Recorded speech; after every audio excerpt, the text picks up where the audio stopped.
Bienvenue à la réalité de la parentalité. Je suis Danielle Baker et aujourd'hui, un autre sujet très intéressant.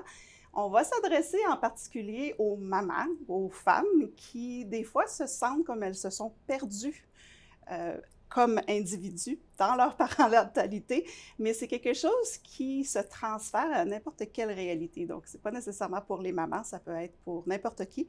Dans mon cas, c'est juste rendu à l'âge où je trouve que j'ai porté plusieurs chapeaux et là, j'essaie de me retrouver dans tout ça. Mais on a une superbe invitée aujourd'hui, Ellie Laliberté, qui est auteure de 2 livres. Et je vais te laisser te présenter. Merci beaucoup, Ellie, de te joindre à nous aujourd'hui. J'apprécie beaucoup. Merci beaucoup à toi. Je suis vraiment excitée d'être ici. C'est le fun au bout.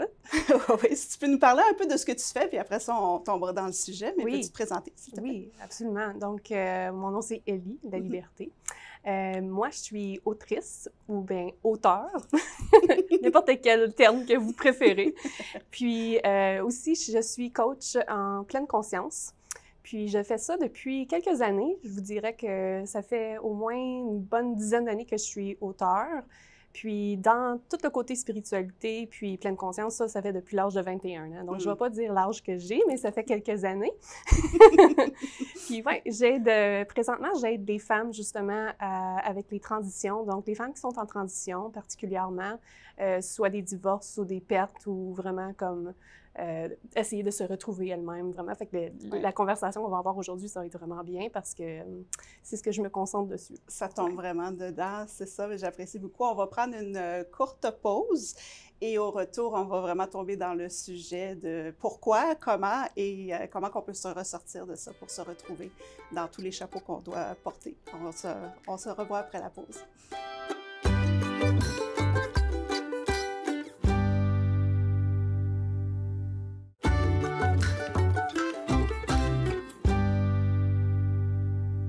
Nous sommes de retour à la réalité de la parentalité et juste avant la pause, je vous ai présenté Ellie qui va nous parler aujourd'hui d'un sujet qui est quand même assez important, surtout pour les mamans, mais pour n'importe qui.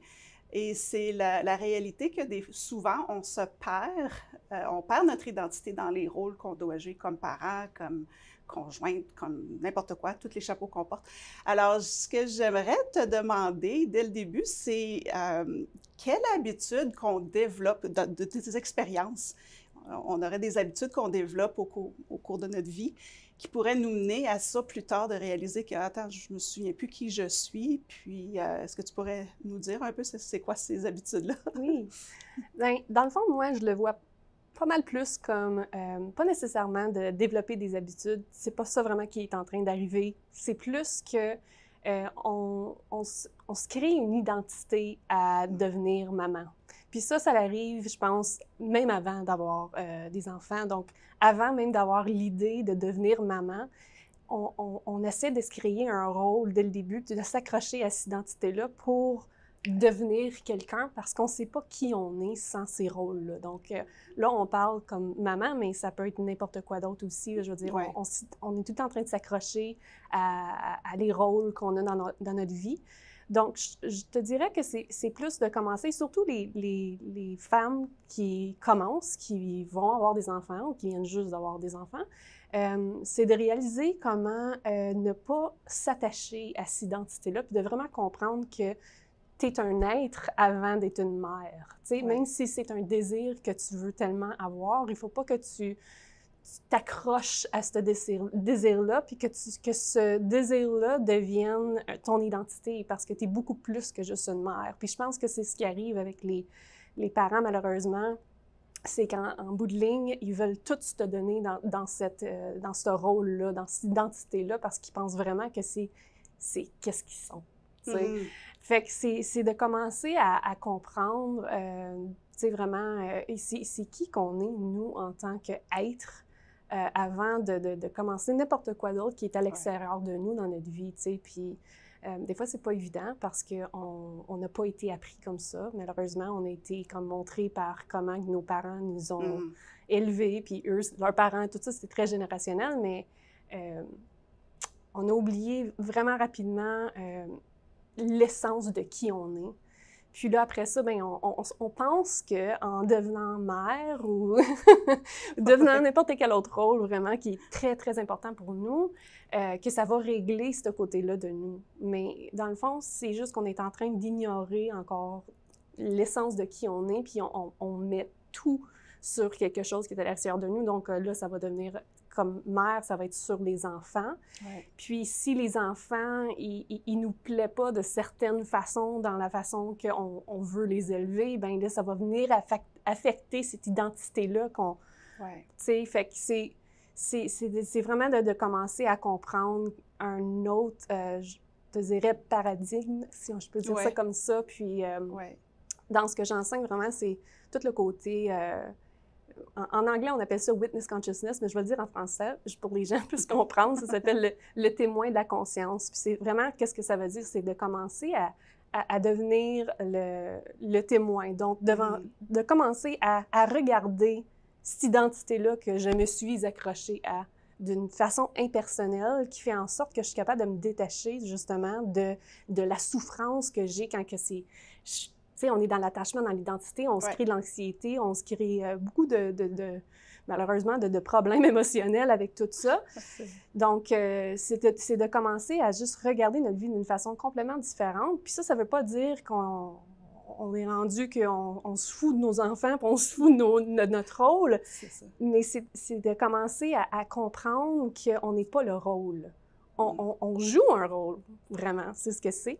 Puis, on va aller élever un enfant dans l'amour, mais on élève l'enfant dans l'amour encore plus quand on est capable de justement comprendre qu'on est quelqu'un avant d'être une mère, pour que l'enfant aussi puisse comprendre la même chose, tu sais. Ouais. Fait que c'est un peu ça que je dirais, c'est pas nécessairement les habitudes, c'est vraiment l'identité qui est très, très renforcée par l'attachement à l'identité. C'est là que je pense que c'est là l'importance, parce que quand on s'attache, là, c'est ça, on veut aimer notre enfant, mais dans le rôle qu'on s'est imaginé de cet enfant-là.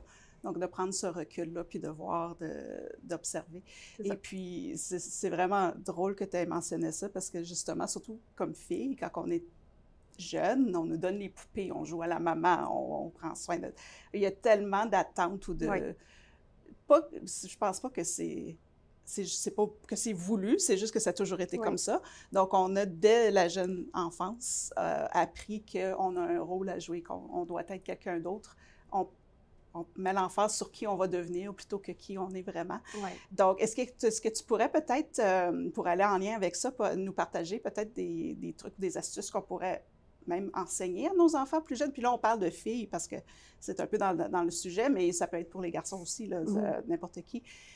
Des habitudes ou la façon de penser qu'on peut montrer à nos enfants maintenant pour justement éviter que plus tard, ils se perdent dans ces identités-là. Est-ce que tu as quelques petites choses? Oui, bien dans le fond, c'est sûr, comme si on parle d'attachement, je pense que ça serait important dès le début, quand on commence à élever un enfant, de vraiment faire comprendre à l'enfant, ou bien même de faire comprendre à soi-même avant. Parce que la réalité est que on doit s'élever soi-même avant de pouvoir vraiment bien élever un enfant. Puis même si c'est ce qui se passe en ce moment, ça a toujours été pendant des générations et des générations, l'importance de comprendre que on est tous, malheureusement, encore souvent des enfants dans des corps d'adultes. Puis on a besoin de s'élever nous-mêmes. Puis j'aime pas beaucoup le mot s'élever. C'est bizarre un petit peu parce que, en tout cas, je trouve qu'en anglais, ça s'exprime un petit peu mieux des fois, là, parce que parenting ou la parentalité, dans le fond, c'est plus de cultiver, je te dirais, que d'élever. Mais c'est de commencer à comprendre que mon enfant intérieur, donc tout l'enfant quand j'étais petit, puis la façon que j'ai été montrée, toutes les blessures, dans le fond, de l'enfant intérieur, doit être tenu dans un espace en sécurité. Doit être vu, puis doit être guéri. Puis, tu sais, on peut parler de la guérison comme qu'on veut, mais moi, quand je dis guéri, c'est de vraiment d'observer les blessures pour qu'est-ce qu'ils sont, puis comment qu'on a été on les a ignorés pendant longtemps. Ouais. Puis si vous êtes capable de faire ce cheminement-là sur vous-même, puis sur ces blessures-là, puis de la façon que vous n'avez pas été vu en tant qu'enfant par vos propres parents, ou même professeurs, ou tu sais, c'est pas nécessairement juste les parents là, qui jouent un rôle dans cultiver un enfant, on peut dire. Là. Ouais. Le plus que vous êtes capable de faire ça, le plus que vous allez être capable de tenir ce même espace-là pour l'enfant que vous êtes en train d'élever, de cultiver, parce que vous allez avoir beaucoup de compassion qui va être développée pour vous-même. Donc, la compassion va arriver naturellement pour l'enfant plus rapidement. Quand il y a des moments, justement, que l'enfant est dans dans l'anxiété puis elle ne comprend pas qu'est-ce qui se passe, ou, tu sais, l'écoute va être là pas mal plus rapidement, d'une façon présente. Ouais. Fait que c'est d'apprendre à vraiment commencer à être présente avec soi-même, puis encore là, d'être présente avec soi-même, bien, il y a plein de techniques. Mais moi, je vous dirais que la technique numéro 1, puis la plus efficace, c'est de comprendre comment être bien en solitude. Donc, passer du temps toute seule. Tu sais, souvent, en tant que parent, on oublie ce côté-là. On veut toujours être avec nos enfants, on veut toujours être avec notre conjoint, on veut toujours être en famille, mais l'importance d'être toute seule, là, c'est magique, là. C'est très, très important. Ouais. Puis, ça fait juste apporter encore plus de richesse dans votre famille quand vous êtes capable d'être bien avec qui vous êtes toute seule, plus que comme 5 minutes. Ça, c'est un bon point, oui. Ouais. On va passer à une petite pause et puis au retour, on va parler justement de comment est-ce qu'on peut tout gérer ça pour éviter de transmettre ça à la prochaine génération. On se revoit tout de suite après la pause.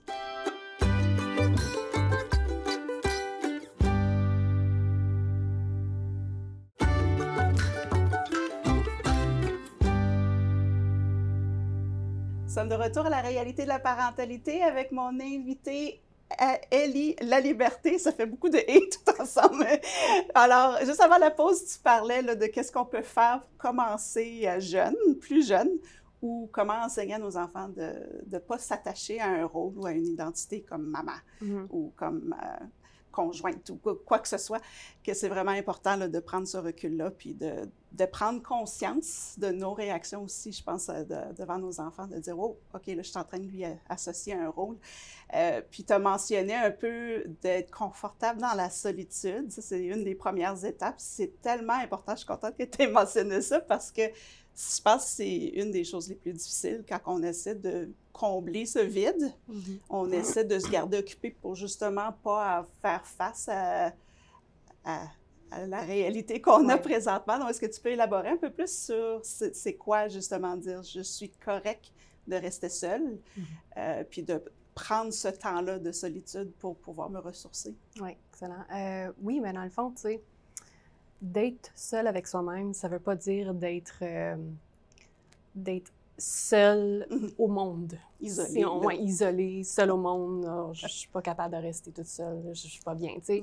D'être seul avec soi-même, ça veut juste dire de renforcer justement l'énergie qui est à l'intérieur de nous à être simplement.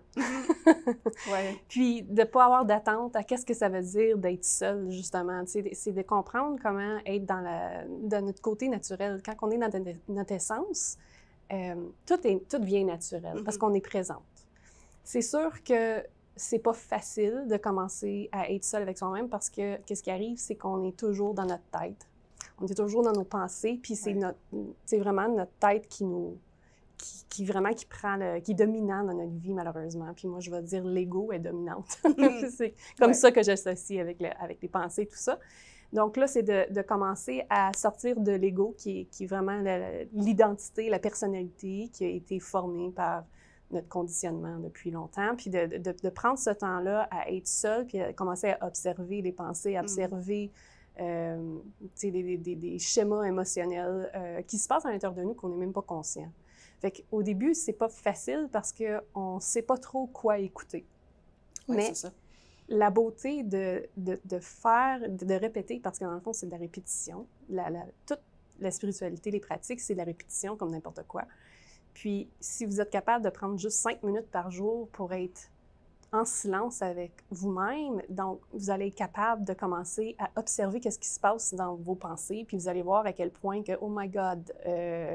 c'est un chaos. Oui, oui. Puis c'est pour ça que mon système nerveux, il est toujours débalancé, puis il est toujours agité, puis dans l'anxiété, parce que j'ai pas appris à comprendre comment faire les connexions avec la tête, puis le corps, puis pourquoi que je réagis comme ça avec telle chose qui se passe. Donc, c'est vraiment le témoin de conscience, comme que je parlais plus tôt. C'est cette pratique-là qu'on commence à faire quand on est en solitude. Donc, si je dis d'être en solitude avec soi-même, ça ne veut pas dire d'être en solitude puis de se distraire constamment. Donc, ça ne veut pas dire, OK, bon, mais là, je prends du temps pour moi, je vais aller écouter un film qui va me distraire pendant 1 heure et demie de temps, puis OK, j'ai pris du temps pour moi. Tu sais, c'est pas de ce côté-là que je parle. C'est vraiment le côté, comment est-ce que tu peux aller en nature, si on parle d'habitude, là, commencer à être seul avec soi-même, d'être bien avec soi-même, c'est aller vous reconnecter à la nature, aller prendre des marches. Tu sais, c'est simple, mais pour vrai, si vous le faites régulièrement, puis toute seule, et non pas avec un ami, là, on marche, là, on est 2 mamans ensemble, puis on fait juste parler de qu'est-ce qui se passe, là, tu sais, dans écouter quelque chose oui, écouter, exactement, c'est vraiment de se discipliner à dire, non, je veux apprendre à savoir qui je suis, sans distraction de ma vie, puis ça veut pas dire que j'aime pas ce qui se passe dans ma vie, mais c'est ce que j'aimerais savoir, c'est est-ce que je suis capable de m'aimer moi-même aussi, sans rien à l'extérieur de moi, puis d'essayer de comprendre l'essence que je suis, juste à écouter le silence, dans le fond, puis d'écouter les pensées qui remontent naturellement, puis savoir, OK, ça me fait-tu du bien, ce qui se passe dans ma tête en ce moment, ou est-ce que ça est en train de me rendre folle? Donc, c'est le travail qu'on doit commencer à faire dès le début. C'est pas facile, ça non plus, parce que je suis dans le processus de travailler ce muscle-là, puis c'est ça, c'est qu'il y a toutes les pensées qui reviennent, mais c'est tellement important pour nous remettre à qui nous sommes. Puis, rapidement, avant qu'on passe à la pause, est-ce que tu pourrais nous dire un peu des conseils pour celles qui se sentent déjà perdues? Puis encore, quand je dis celles, ça peut être n'importe qui, ça peut être ceux aussi, parce que les hommes ont aussi des rôles qui sont imposés sur eux, mais si tu te sens déjà perdu, là, d'une maman, là, que les enfants sont plus grands, elle a plus de temps pour elle-même, puis elle ne sait plus quoi faire, est-ce que tu aurais des conseils? Par où commencer? On a parlé du silence, mais il y aurait-tu quelque chose d'autre aussi? Oui, bien là, on a parlé aussi de la nature. Puis ça c'est crucial au développement de croissance personnelle, puis de spiritualité, puis comment tu veux l'appeler, là. Je dirais vraiment la nature, de retourner dans la nature le plus possible. L'autre chose, c'est écrire. Je suis auteure, pas pour rien. Mais de commencer à écrire, c'est vraiment puissant, l'écriture, parce que, puis, tu sais, de ne pas écrire des histoires, là, vraiment d'écrire les pensées, d'écrire les émotions, puis c'est de la thérapie, c'est ce que c'est. Puis c'est ton énergie à l'intérieur de toi qui est en train de sortir sur papier, donc c'est vraiment thérapeutique, là, ça l'aide énormément. Puis en même temps, tu es encore dans ton petit monde avec toi-même, tu es dans ta solitude, puis tu es en train d'analyser la personne que tu es quand tu es en train d'écrire. Donc, je conseillerais tu sais, c'est simple l'écriture, vraiment. C'est juste de commencer à prendre une habitude encore là, puis de le faire pas mal à tous les jours, à tous les matins. On peut le faire avant d'aller se coucher aussi. Puis c'est de commencer à juste devenir curieux de qui on est, puis de se poser des questions. Vraiment. Puis on peut le faire en écriture. Là, ça nous permet aussi d'éliminer le bruit d'extra aussi. Je trouve ça, c'est un très bon point. Alors, on va prendre une pause et au retour, on va tout englober ça ensemble pour aider les gens à se retrouver dans toute leur réalité. On se revoit après la pause.